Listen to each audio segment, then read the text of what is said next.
saat ini ada konsentrasi massa di depan kantor camat Negeri Tule, kantor camat Salahutu.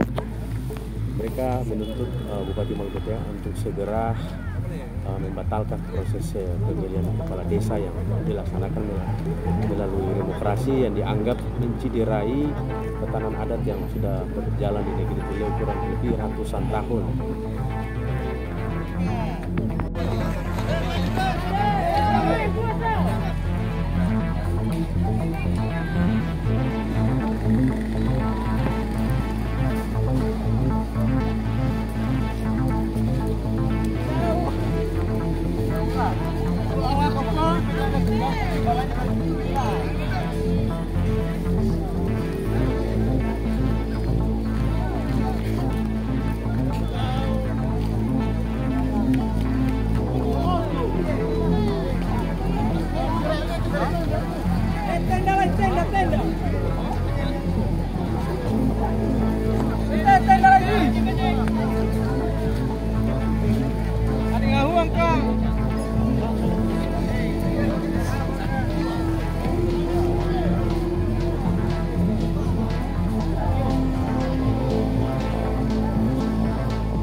Terima kasih sudah nonton.